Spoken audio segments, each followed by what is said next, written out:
नमस्कार, मैं हूं इंद्र मोहन। अमेरिकन लोगों को रोज़गार मिल सके। दरअसल अमेरिका में इस साल चुनाव भी है। ऐसे में डोनाल्ड ट्रंप ये चाहते हैं कि अमेरिका के लोगों को रोज़गार मिल सके। उस कोरोना संक्रमण की वजह से वहाँ पर बेरोज़गारों की संख्या काफ़ी ज़्यादा बढ़ी है। ऐसे में उन्होंने अमेरिका में H-1B वीज़ा पर रहने वाले जो लोग थे उन्हें अस्थायी तौर पर उनके रहने और काम करने पर इस साल के अंत तक रोक लगा दी गई। लेकिन डोनाल्ड ट्रंप यह भूल गए कि उनके देश में जिस लोगों को वो रोज़गार देना चाहते हैं, दरअसल उसमें से बहुत ज़्यादा बड़ी आबादी जो है वो अयोग्य है। इसका मतलब है कि वो बेरोज़गार तो हैं ही, साथ में उनमें ऐसी योग्यता नहीं जो अमेरिका में जो जॉब उपलब्ध है उसको वो कर सकें। यानी कि जिन लोगों को उन्होंने काम करने के लिए रोक दिया और उसके एवज़ में अपने देश के जिन लोगों को उन्होंने कहा कि ये लोग इस मैन पावर को फिल कर सकते हैं, वह लोग दरअसल अयोग्य साबित हुए।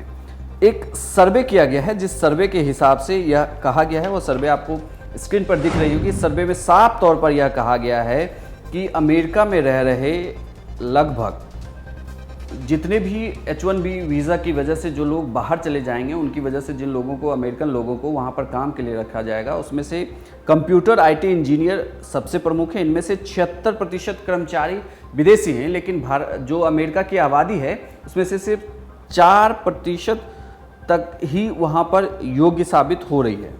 US citizenship and immigration services की ये सर्वे है, जिसके अनुसार 2019-20 में सबसे ज़्यादा लगभग 2.5 lakh H-1B visa computer IT से जुड़े थे। ये किसी भी सेक्टर से सबसे ज़्यादा जुड़े हुए कर्मचारी हैं और इसके बाद इंजीनियर और आर्किटेक्ट दूसरे नंबर पर हैं। अब इसे आप दूसरे तरीके से ऐसा समझिए कि डोनाल्ड ट्रंप ये मानते हैं कि दूसरे देशों से आए हुए सस्ते कर्मचारी की वजह से उनके देश के लोगों को नौकरी नहीं मिल सकती, लेकिन स्टेटिस्टा और USCIS के आंकड़ों के हिसाब से H-1B वीज़ा वाले कर्मचारियों की सालाना आय 1.14 लाख डॉलर है, यानी कि करीब 85 लाख रुपए। तो ऐसे में इन्हें सस्ते कर्मचारी तो बिल्कुल भी नहीं कहा जा सकता। दूसरा, H-1B IT पेशेवरों की कमी को दूर करने में अमेरिका में काफ़ी प्रभावी साबित हुआ है।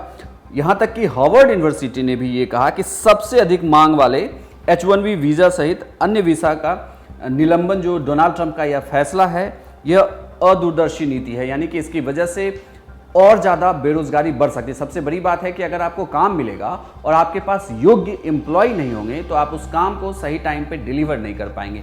यह भी अमेरिका के लिए एक मुश्किल वाली बात है। इस रिसर्च से यह जरूर खुलासा होता है कि अमेरिका में जिन लोगों को रोज़गार देने के लिए डोनाल्ड ट्रंप ने यह नीति अपनाई है, कहीं ना कहीं फेल होती हुई नजर आ रही है।